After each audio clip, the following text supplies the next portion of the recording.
Um, and now I'll ask Frank Wu to begin. Thanks very much. Good afternoon. Thank you so much. What an honor to be here with your parish. I've prepared a PowerPoint slide deck, and we'll leave ample time for questions and answers because dialogue is at the heart of our diverse democracy. What I'll do now is I'll put up some PowerPoint slides. Host has disabled screen sharing. We should have tried that beforehand. I'm sorry. If I might ask the Father if he could turn on screen sharing, or if he might put the slides up.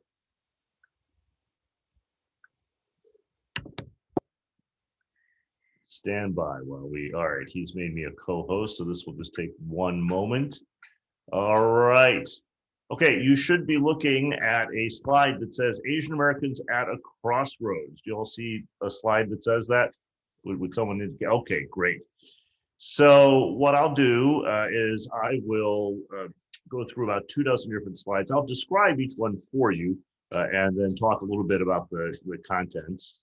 And as I said, we'll have ample time for Q&A. So please feel free to use the Q&A or the chat function in Zoom, and we'll be monitoring that.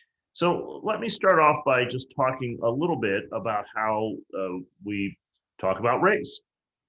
We usually use a black-white paradigm.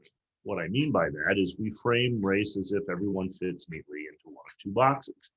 And I wrote a book about 21 years ago now to challenge this framing, but to do so in a constructive way, to work towards social justice, not a destructive way, to promote bridge building and coalition. So what we have on this slide at the center is one of many images. Some of you likely are old enough to remember this, the long, hot summer of 1967. I am exactly this year 54 years old. I was born in 1967 in the United States. That's the year that, depending on your perspective, there were riots or rebellions in city after city after city.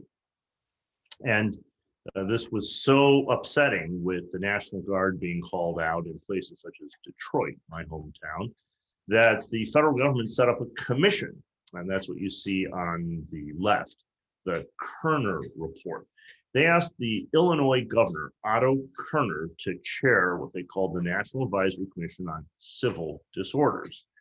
And in stark language, the Kerner Report said America was not one nation. It was two nations, and they were black and white, and they weren't united. That was a very powerful concept. There's a book, I show you the cover on the right. It was a bestseller a generation after the Kerner Report. It's actually written by a fellow who is a professor at Queens College. It's a fine book. It was a bestseller. It's called Two Nations.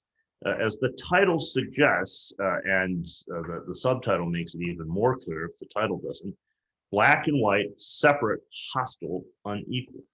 So this was a very conventional way of talking about race. And when I was in college, I wanted to write a term paper about Asian Americans and civil rights. So I went to the library and looked in the card catalog. That's how you know I'm old. Some of you may remember, before the internet, before Google, you had to look up books by author, title, or subject. So I looked up Asian Americans and civil rights, and there was no such book. And it wasn't because the library wasn't any good, it was because the book hadn't been written. I did find many books about race. They were by liberals, by conservatives, by sociologists and historians. They were by authors who were white or black, by teams of authors. They were old, they were new. I took many of them down from the shelf and I looked through them. And it didn't matter who the author was.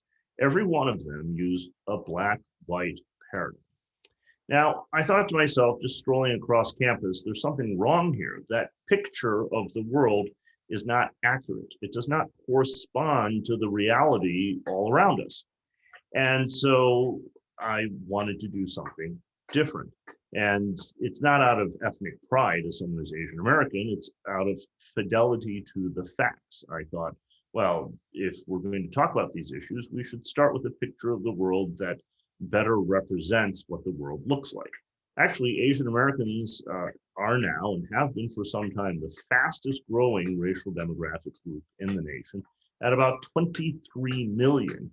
So it would be impossible to analyze any of these issues without including Asian Americans, Latinos, or Latinx, as the term is now used, indigenous persons, and people of mixed background. So that's my proposal, just a simple proposal that we include everyone. Well, as I did this work, I came across W.E.B. Du Bois. If you've ever studied race, if you've been at all curious about it, you will come across his name. I show you here his 1903 essay collection, The Souls of Black Folk, a magisterial work that's never gone out of print. Du Bois was a public intellectual before that term had been coined. He was a race man. He was a founder of the NAACP. He had a theory of the talented 10, that those who'd achieved a modicum of success had not only rights, but also responsibilities to lead everyone else like them. He was committed to the struggle for Black equality. There's a passage in this book, Souls of Black Folk, a poignant work where he also talks about dual consciousness, knowing, being American through and through, and yet knowing that you will be denigrated as Black. But this particular line, everyone quotes, the problem of the 20th century is the problem of the color line. Now, recall he wrote this in 1903, so he was prescient. He predicted accurately, and this is a profound sentiment. When a student writes a paper for me, though, and turns it in and quotes this, I realize they probably haven't read the actual book.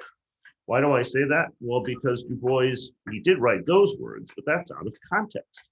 That isn't even half the words in the sentence. He continued, the relation of the darker to the lighter races of men in Asia and Africa, in America, and the islands of the sea. Now, why do I point that out? Because these words aren't just meaningless, surplus, they're the crucial context. Du Bois could champion Black equality and see that it was helped, not harmed, by including people of all backgrounds. So the project that I had in mind, when you're in college, you think every idea you ever had is yours. It's unique to you. It's original. But this is Du Bois's project, to which I propose we return. A project that acknowledges, pays respect to, and continues the historic struggle for Black equality, and that does so by situating it within the relation of the darker to the lighter race of men. I'm sure Du Bois today would say women as well, in Asia and Africa and America and the islands of the sea. Actually, Asian Americans have been around as part of this for a long time. So I give you here just one of many examples of allyship. This is Life magazine, the pictorial news magazine. This is before Instagram. Your parents or maybe your grandparents would have subscribed to Life because it used photographs to tell the news stories of the day. This is a picture of Malcolm X, the revolutionary leader, shot and dying. He's been assassinated. It's in the Audubon Ballroom in New York City. And it's 1965. If you look at the picture, and you don't even need to blow it up, you can see in the central picture, there's a woman cradling Malcolm X's head as he draws his last breaths. That woman, her name is Yuri Kochiyama. She's Japanese American, and she was one of his closest confidants, a colleague, someone who traveled with him. There she is at the bottom giving a Black Power salute. So Asian Americans were there alongside African Americans. There's also a photo, I didn't put it here so that we would just have nice, clean, single photos in most of the slides, of the Japanese American Citizens League, founded in 1929, of their delegation that they sent after internal debate to march with the Reverend Martin Luther King Jr. in Washington, D.C. in 1963 when he gave his famous I Have a Dream speech. So Asian Americans have been present, they've just been written out of the history. I'll give you another example. Take a look at this photo of Dr. King and all of the other leaders marching in Selma. Look at the photo and you'll instantly see something. They're wearing Hawaiian leis. Now, this is when Hawaii was a newly admitted state. It was new to the Union. This is before easy air travel. Today you could order a lei from a florist, I'm sure, and it would be delivered the very next day. But this was not easy to ship fresh leis from Hawaii to the deep south and get them to Dr. King. And he wore them. So what's going on here? Well, a church in Hawaii wanted to send the message of solidarity and that racial integration works, as it did there in the islands. And so they sent leis to Dr. King, who promptly put them on and distributed them to the other members of the entourage. So here's yet another example, one of these small, subtle details that shows African-American, Asian-American, Afro-Asian solidarity from back in the day in the movement. Asian Americans actually have been around for a very long time. Here's a set of images. Let's start with the one in the center, because that is iconic. If you were alive at the time, about 150 years ago, you would know this image and the series that it is from. This is the Golden Spike Ceremony at Promontory Point, Utah in 1869, when the Transcontinental Railroad was finished, the eastern and the western halves being joined with the driving of a golden spike out there in the desert. Before the Transcontinental Railroad, which is the most massive infrastructure project of its time, it was a speculative project, the United States wasn't united. If you wanted to travel from Boston to San Francisco, you had a perilous overland journey and you might not make it, or you would be weeks at sea. So people and goods couldn't move across the continent. The Transcontinental Railroad changed that, and many would say this was the realization of the European settlers' concept of manifest destiny. Well, you probably know this because there's a line in most history textbooks. It's only a sentence. It's how Asian Americans appear. They're usually one or two sentences that says the western half of the railroad was built by Chinese immigrants. 10,000 to 15,000 of them built it in arduous backbreaking work. The painting here is by Jake Lee, and it shows those men being lowered in wicker baskets with dynamite, a new technology to blast through sheer granite rock face. And that's where the phrase "a Chinaman's chance," considered a derogatory phrase, you don't hear it very much anymore. That's where it comes from, because the explosive might go off while the men are still in the basket, costing them lives and limbs because it was so volatile. So Chinaman's chance means low odds of success. So everyone knew that they built the western half of the railroad, but let's return to the central photo. Now, it doesn't matter how much you blow it up. You can take out magnifying glasses and you can scan it with great care. What you won't see in the photo of the festivities of this enormous ceremony, this transformational moment, is an Asian face. They were excluded from the party. They weren't invited, even though they were responsible for the whole western half. At least 90% of the workforce was the Chinese laborers. In an act of photographic justice, the color photo is a reenactment. There's actually a Queens College alumnus. He passed away from COVID. His name is Corky Lee. And every year he would trek out to Promontory Point, Utah, with descendants of those railroad workers. By now, they're 6th and 7th generation. Some are, of course, Anglo-Asian or Afro-Asian. And they would pose where their great-great-great-grandfathers weren't allowed to participate and stage this act of photographic justice. So I show you this just so you have a sense that Asian Americans have been around an awfully long time. And even though I studied this sort of thing, I was surprised to come across this book. It's called Asians and Pacific Islanders and the Civil War. To refresh your memory, of course, that's 1861 to 1865. And the National Park Service, of all people, went back and looked at the rosters of the Union and Confederate armies, and they found listed there not one, not two, not dozens, but hundreds of Asian men who served as soldiers in the armed forces in both of the sides in that great conflict. So the point here is that not everyone is a recent arrival.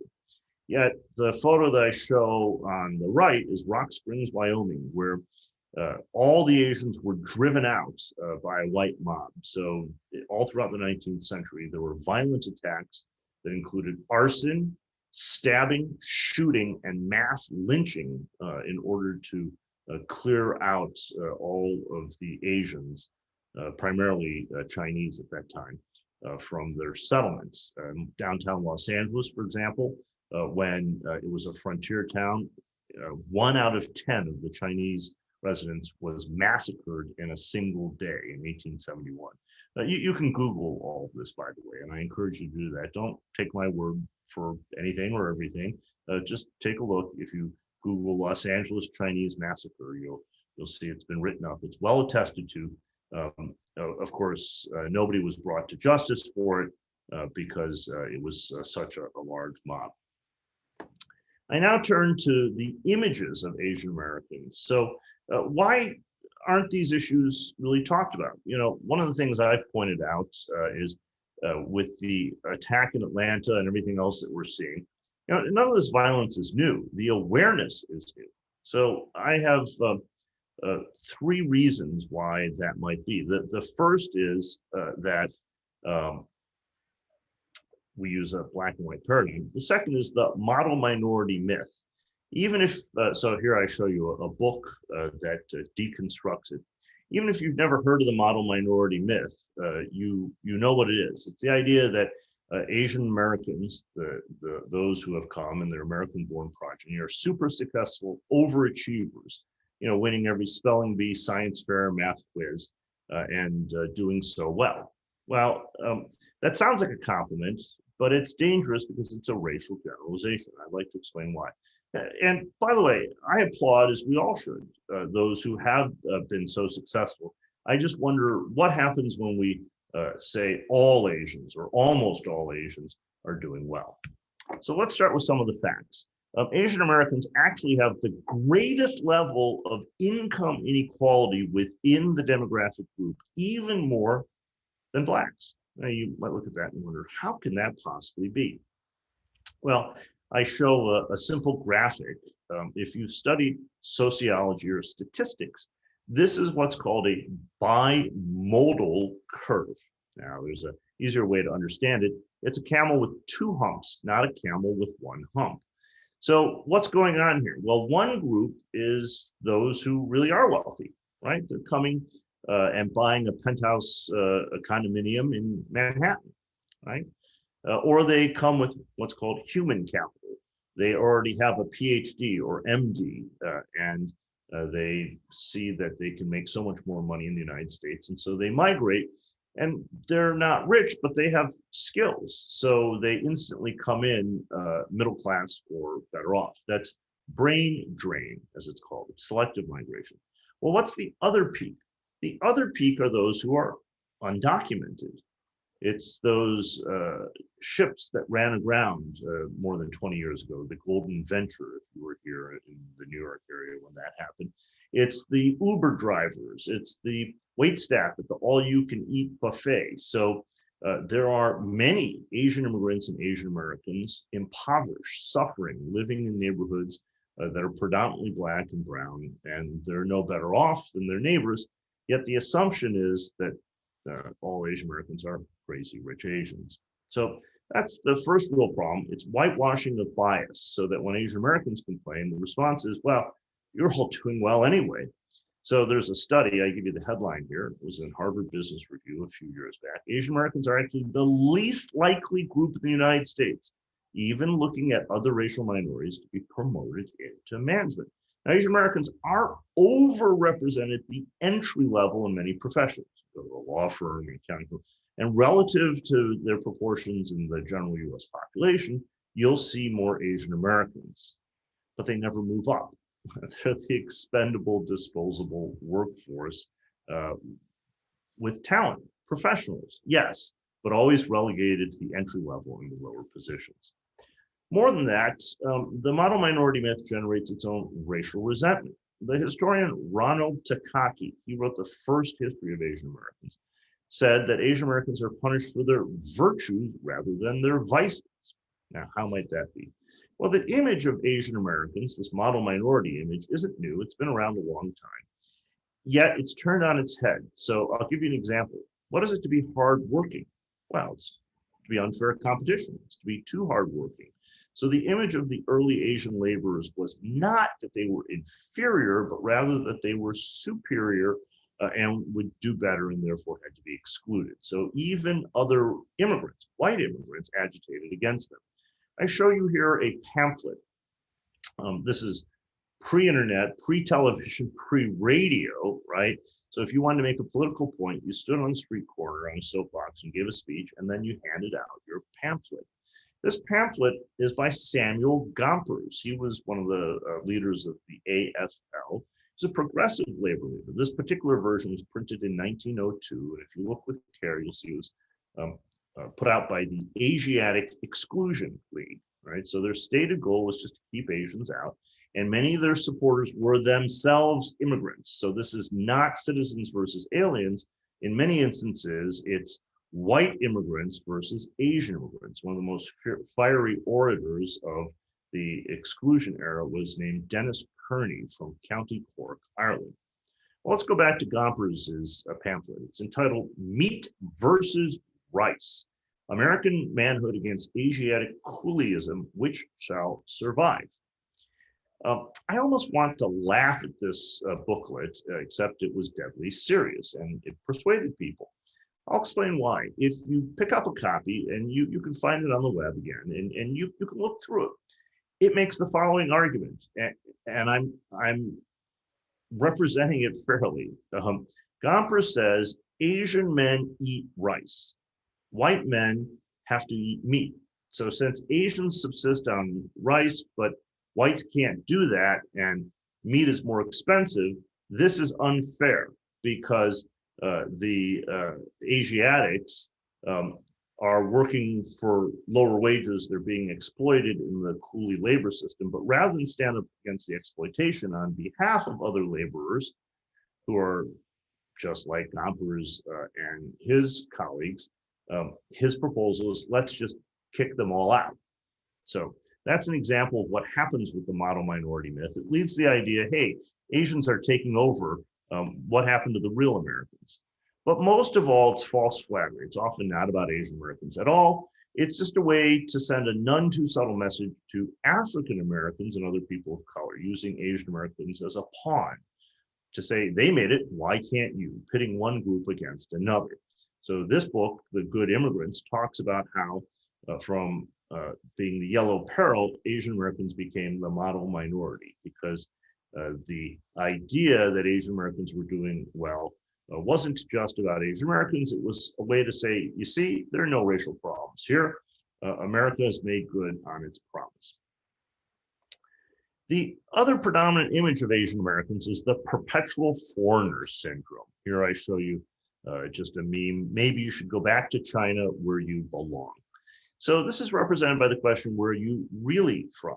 Now, you know, there's nothing wrong with asking people where they're from. We do that when we start a new job. We do it when we go to college and we start to meet new friends. We do it at a cocktail party when we strike up conversation with someone. It's a natural icebreaker. Where are you from? When you introduce yourself, you usually say, as I do, I'm from Detroit. The follow-up, where are you really from, though, is selective. We only ask it of some people. It's a way of saying I'm a liar. I can't really be from America's heartland. After all, just look at me. It says I'm actually a spy, a saboteur, a sleeper agent waiting for a signal from Beijing. Now, there's nothing wrong with saying you're from China. That's what my parents would say. They're from China via Taiwan. The question, where are you really from, though, summarizes what happens when you are denied your own ability to declare your identity, but instead have one assigned to you. Now, it's not just hurt feelings that I'm worried about. This has consequences. So the most famous would be the internment of Japanese Americans. I'm going to use a deliberately offensive word because it's the word that was used at the time. Lieutenant General John L. DeWitt, commander of the Western Defense, after December 7th, 1941, when the Japanese Empire launched its sneak attack on U.S. military bases at Pearl Harbor, Hawaii, DeWitt said, a Jap's a Jap, and that's all there is to it. And the argument was that racial affinities would not be severed during migration, and so Japanese Americans had to be locked up. Interestingly, German Americans and Italian Americans, though they were locked up in small numbers based on individualized suspicion, were not locked up in mass. Japanese Americans, though, were 120,000 with Native Alaskans as well. 2/3 of those incarcerated were United States citizens, second and third generations, men, women, children, the elderly, the disabled, orphans. It didn't matter. The theory was, even if there wasn't any charge, there was no due process, there was no hearing, that you couldn't trust folks because, as they said, blood will tell. Racial affinities are not severed by migration. So they were deemed to be much more likely to be loyal to Japan than the United States, even if they converted to Christianity, spoke English, ate hot dogs, played baseball, and pledged allegiance to the flag. So here I show on the right, let's start with that photo. It's a poignant photo. It's a veteran of the United States military. He fought in the Great War. That's what World War I, of course, was called before World War II started. And he's of Japanese descent. So he's donned his uniform. He probably outranks the people who are taking him away. But there he is with a poignant reminder that he risked his life on behalf of his nation, that is the United States, yet was still being hauled away with everyone else. On the far left, you see the patriarch of the family, the grandfather. So they're all wearing tags with their identifying information. They were given only a couple days and could take 2 suitcases, what they could carry. They lost not just their liberty and equality and respect, but also all their personal possessions, their businesses, and so on. In the middle, you see one of Dorothea Lange's photos of young Japanese American kids saluting the US flag. Dorothea Lange, one of the greatest photographers of the 20th century, best known for her migrant mother portrait, was commissioned by the United States government to shoot photos of the internment camps. They were so sympathetic to the subject, however, that her photographs and the negatives were seized and impounded and put away into storage for more than a half century because people thought they would send the wrong message that Japanese Americans were just ordinary folks being taken away to prison. So that's how the perpetual foreigner syndrome works. All this comes together in an iconic case, the murder of Vincent Chin in 1982 in my hometown of Detroit. Vincent Chin was a Chinese American, 27 years old, not the model minorities, working class kind of guy. To understand this case, you have to remember 1982, the US is emerging from recession, the oil crisis of 1979. Some of you might recall you couldn't even buy gas some days, and then suddenly Japanese imported cars were doing well. Detroit's called the Motor City because everyone who lives there is involved with the auto industry. That's why I grew up there. My father worked for one of the big 4. So Chin was due to be married. He goes out for his bachelor's party, and in a seedy part of town called Highland Park, he runs into 2 other gentlemen. So there's a photo of Chin on the right and a photo of the 2 other gentlemen on the left. These 2 other gentlemen are auto workers. They're white. They look over at Chin and they start to use those racial slurs that I remember so well from the common cruelty of childhood bullying. And I'll use those words as well to show they have no power over me. You know, chink and jap. I remember the word gook. There's a word that the 2 killers supposedly used that you don't even hear anymore, nip. And then you'll pardon the language, but it's important to repeat. The witnesses to this murder testified that the 2 killers said, "You little motherfucker, it's because of you motherfuckers that we're out of work." Meaning, never mind that Chin was of Chinese ancestry, not Japanese, an American, not a foreigner, working class kind of guy, just like his attackers. To him, they represented Tokyo and Toyota. Using a baseball bat in the trunk of their car, they bludgeoned him to death, cracking his head open, literally, so that blood and spinal fluid and cerebral matter pooled onto the pavement beneath him, and he uttered the last words, "It's not fair." Now, it wouldn't have been right if they'd found a Japanese foreign national, but the point is bigotry isn't precise. Nobody pauses and says, "May I check your passport?" Before they mete out a brutal beating such as this. The killers always admitted they'd done what they'd done. They couldn't very well deny it. Dozens of witnesses were there. But they said it was just a bar brawl that had gotten out of hand. It wasn't a hate crime, which was a new concept at the time. And they were sentenced to probation for 3 years and a fine of $3,000. These are the themes of Asian American identity. This idea that no matter how assimilated you are, you're still a foreigner, and that unlike others, you're not feeling the pinch of economic anxiety, but you're to blame for the success of overseas nations, of Japanese imported cars. That's even despite the sacrifice of life and limb. I've just gathered a set of photos here just to show you. In the upper right is the late Senator Daniel Inouye from Hawaii. He's seated chatting with President John F. Kennedy. And if you look closely at the photo, you'll notice something odd about the senator's suit coat. His right sleeve is empty. That's because he lost his arm charging a Nazi bunker during World War II. And he always had an empty right sleeve. The photo at the bottom is of Filipino veterans of World War II. The Philippines had an odd, different status because they were once an American colony. They are now an independent nation. But during World War II, the Filipinos who enlisted were promised U.S. citizenship. After fighting Japanese forces in brutal hand-to-hand combat in the jungle, they then had to fight for decades for the promise to be fulfilled for themselves and their families. The last photo is of someone who holds office now, Senator Tammy Duckworth. She lost both her legs in a combat mission as an Army helicopter pilot. When she first ran for her current office, Senator Duckworth spoke about how her family has served for 13 generations, unbroken since the time of George Washington. She was then immediately mocked by her opponent, who said he didn't know that there were Asians during the Revolutionary War. Well, Senator Duckworth is Anglo-Asian. On her father's side, she could be a member of Daughters of the American Revolution. On her mother's side, she's Thai Chinese. There's, of course, diversity within diversity. There are South Asian communities. So I show you a book about Indian American dance culture. There are Pacific Islanders. Here's a book about the Pacific Islands, which are all too often neglected, even as we celebrate Asian Americans.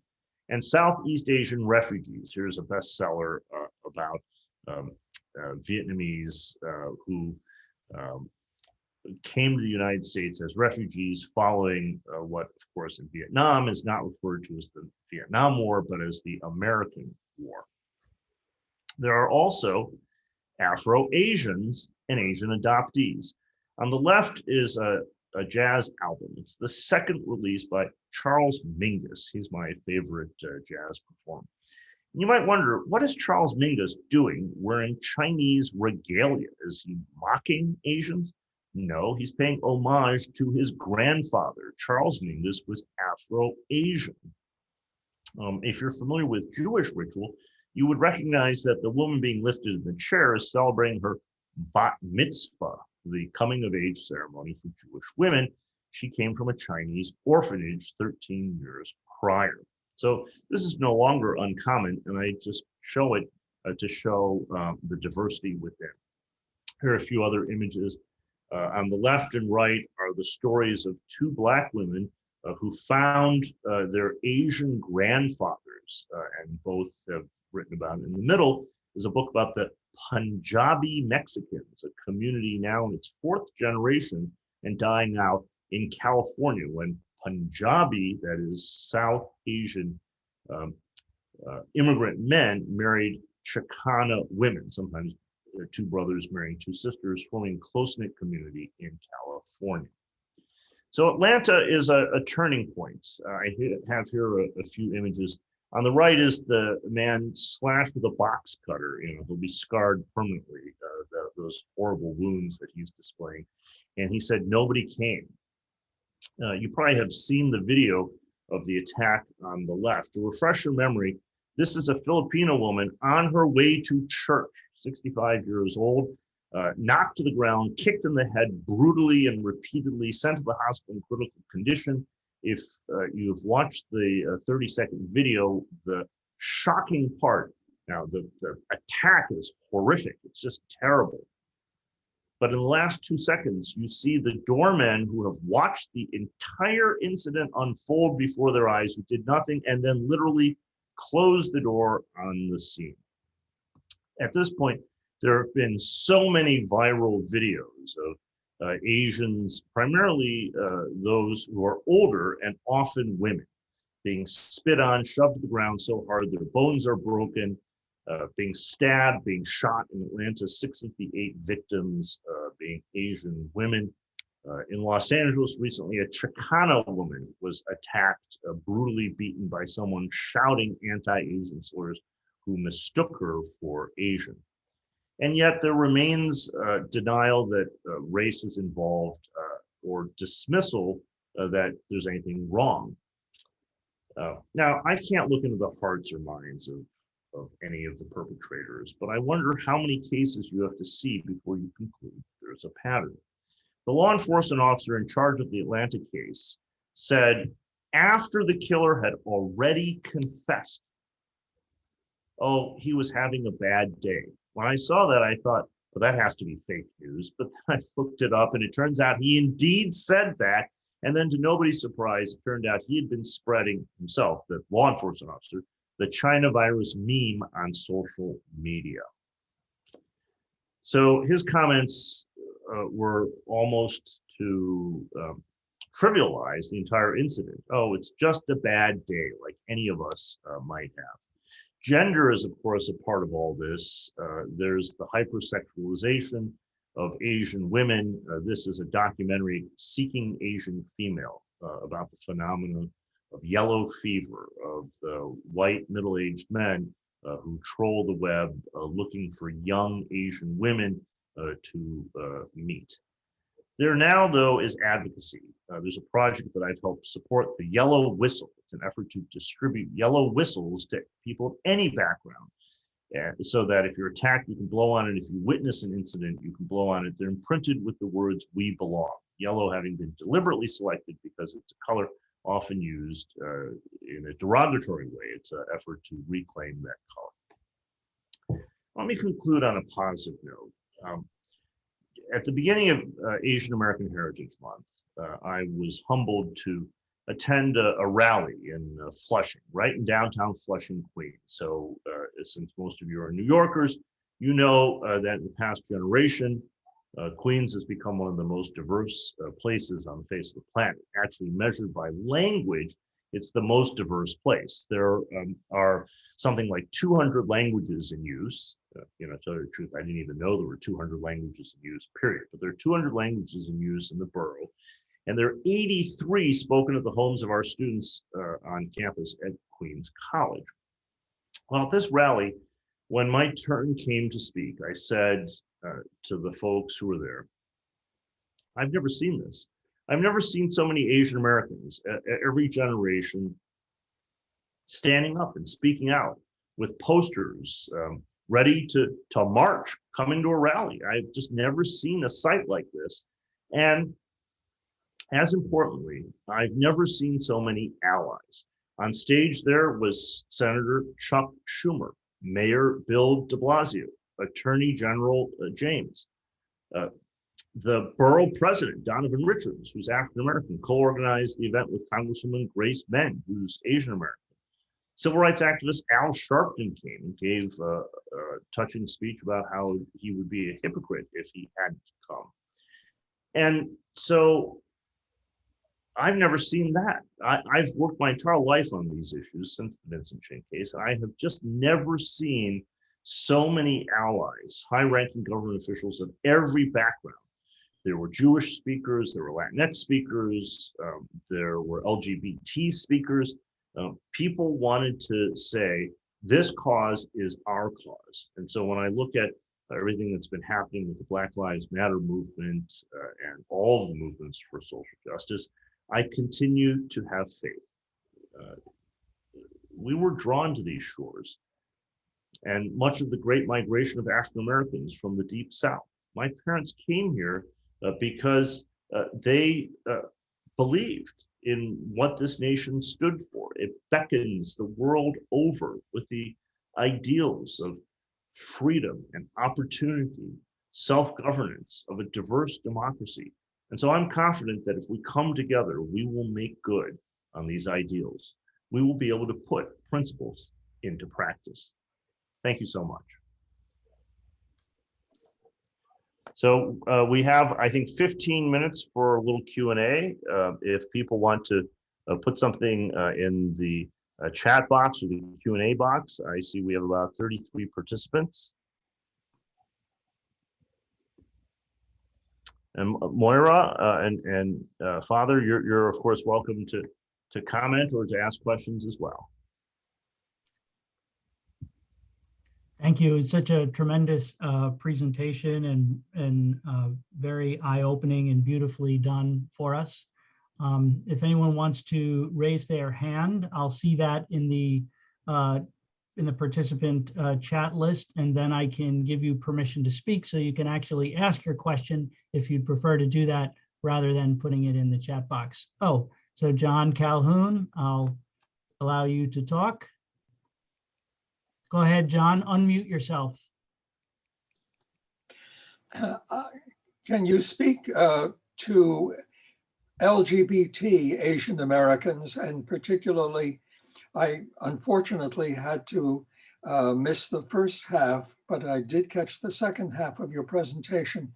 Any comments at all about LGBT Asian Americans and their situation here? Sure. Actually, LGBT participation has revitalized the Asian American movement. I'll give you an example. The Japanese American Citizens League, it was founded in 1929, so it dates back quite some time. And its membership has been dwindling. That started about 25 years ago, and it started to dwindle for multiple reasons. One of them is mixed marriages. So out marriage among people of Japanese background is over 50%. And another reason is migration from Japan dropped off.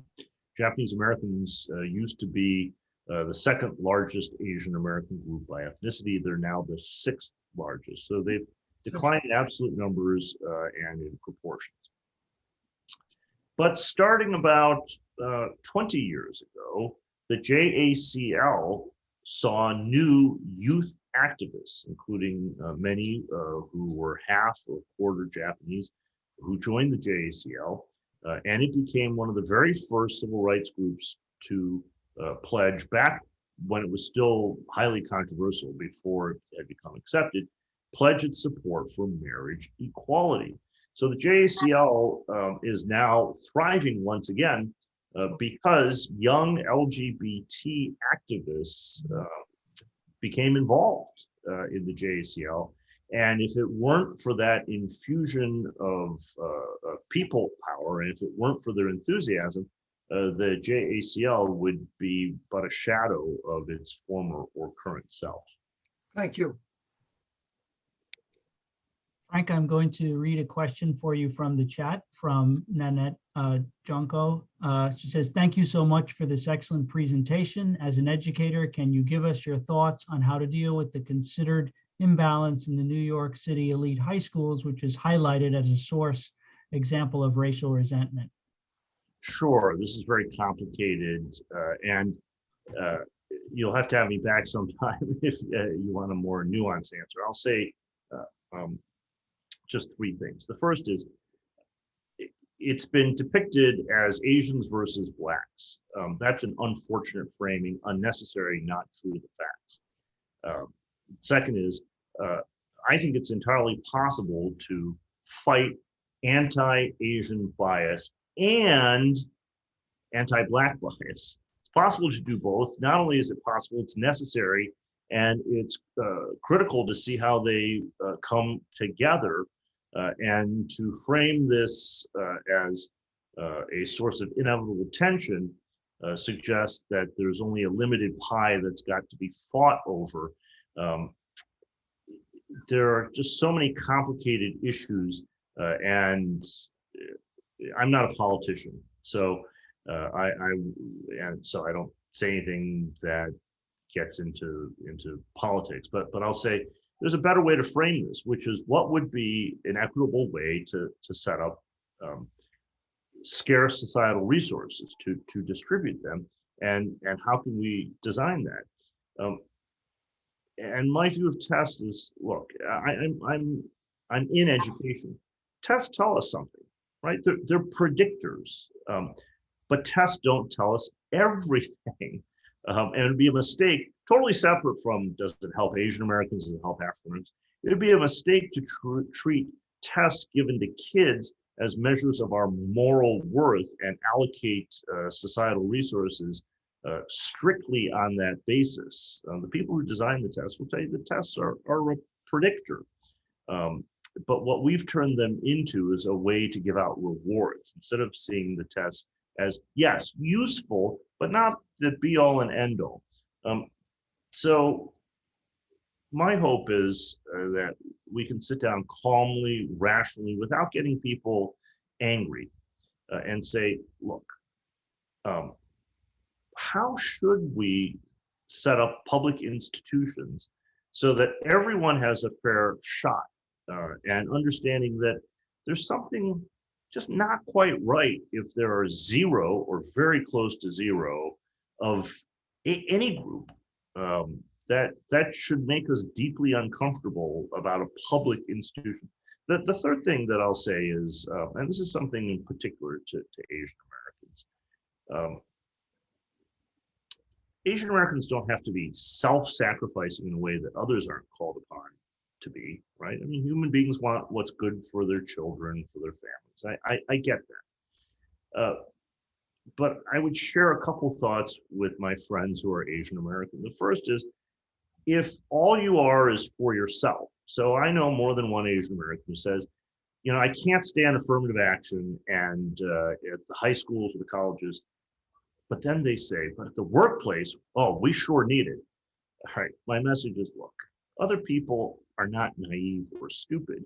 If you are opposed to affirmative action everywhere, but then demand it where you think you're going to benefit, well, you know, you're not going to get very far in a democracy, because other people are going to call you out on that. They're going to know. The other thing is, you know, Asian Americans need to work through the anti-Blackness within Asian American communities. Even after the Atlanta attack, people contact me. I'm not going to criticize any victim of one of these brutal beatings. I would never do that. So it's not folks who have been directly victimized. It's Democrats. People contact me on social media, and they say, hey, Wu, when are you going to stand up for Asian Americans against Black people? All right. And I'm always beside myself when I get this angry suggestion. Of course, they know that I am advocating day in, day out for Asian Americans, but what they want me to do specifically is promote an image of Black criminality and attack Blacks.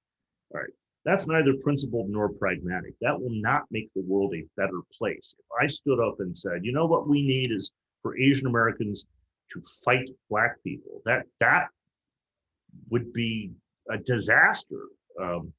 And trying to explain that, I want to try to explain it sympathetically, because I know for many people, you know, if you just landed from Mars, or if you just landed from China and looked around, you would have a distorted view of the world based on generalizations and mass media.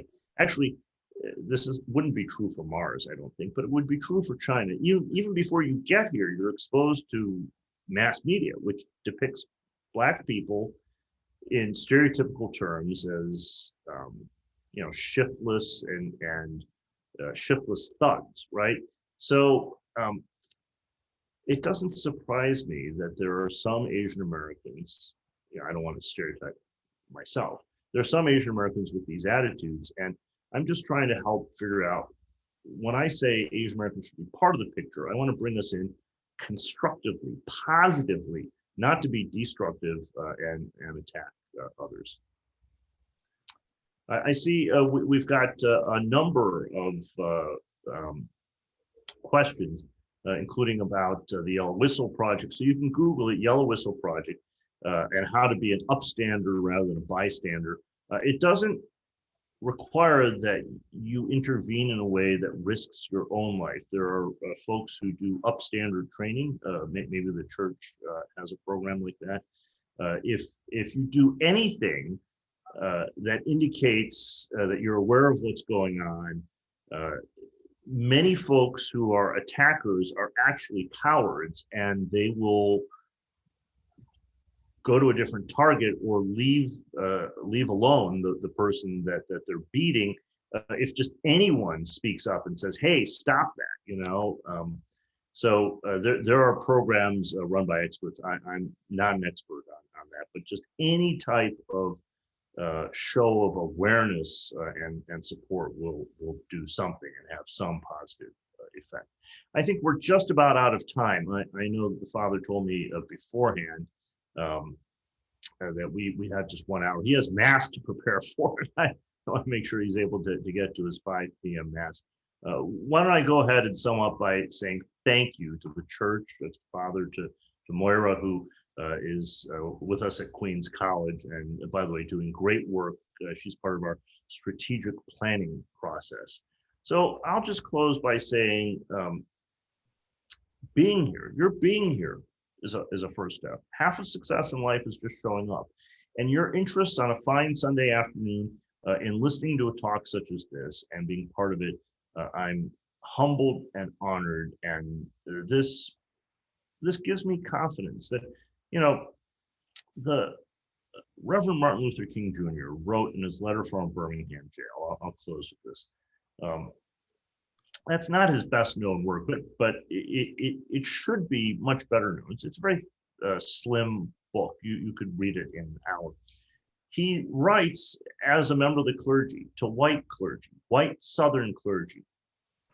And he has a great rhetorical strategy. He does not say to them, "You're bigots." He does not say to them, "You're unprincipled." He says instead that they, like Dr. King himself, they preach from their pulpits about American ideals, about racial reconciliation, and they say things that are consistent with what Dr. King says. And so what he does is he just asks them to live up to what they say, because so many of them were not preaching hatred.